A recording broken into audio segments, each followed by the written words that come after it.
Isang pinagpalang araw sa inyong lahat. Tayo po'y magninilay sa salita ng Diyos, ang pinagmumulan ng awa at tawa ng ating buhay, ang salitawa.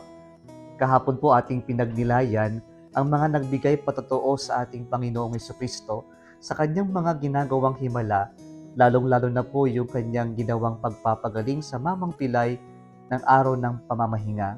Kahapon, nagbigay ang Panginoon ng mga nagbigay patotoo sa Kanya, si Juan Bautista, ang kanyang mga gawain, ang Diyos Ama at ang banal na kasulatan. At dito po pinagnilayan natin ang patotoo, ang pinakamabisang patotoo ay yung pagpapakatotoo sa ating sarili.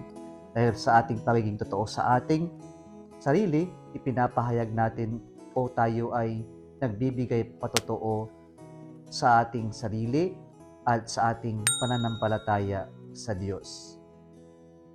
At dito po sa ating pagninilay ngayong araw po na ito, makikita natin ang isa sa mga hadlang para malaman natin kung ano yung totoo at hadlang din sa mga pagkakataon na pwede tayong magbigay patotoo. Ito yung nagiging assuming tayo. Assuming tayo na alam natin ang bagay. Assuming tayo na kilala natin yung tao. Assuming tayo na alam natin ang kanyang pinagdaraanan. Alam natin ang nangyari. Kaya nga po, dahil assuming tayo, ang bilis nating maghusga, ang bilis nating gumawa ng conclusion sa mga pangyayari sa ating kapwa-tao.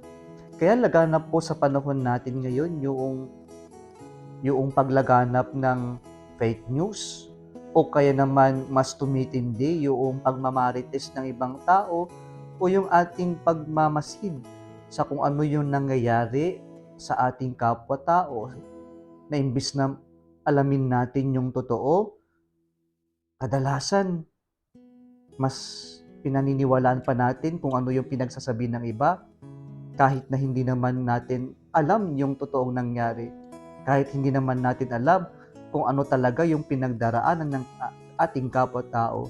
Pero ang bilis nating humusga, ang bilis nating ikalat, ang bilis nating gumawa ng conclusion. Kaya po hindi natin malaman yung totoo. At ito rin po yung naranasan ng ating Panginoon sa Ebanghelyo ngayon. He went privately to Jerusalem, and there many people were listening to Him. At maraming nagtaka bakit parang hindi nila sinisiraan si Jesus. O kaya naman hindi nila mapaniwalaan na si Jesus ay parang free siya na nagpapahayag, maraming gustong ipapatay siya. Kaya po sa ating Ebanghelyo ngayon, anong sinabi ng mga tao? We know Him, where He comes from. We know where He comes from. Kilala natin kung saan siya galing.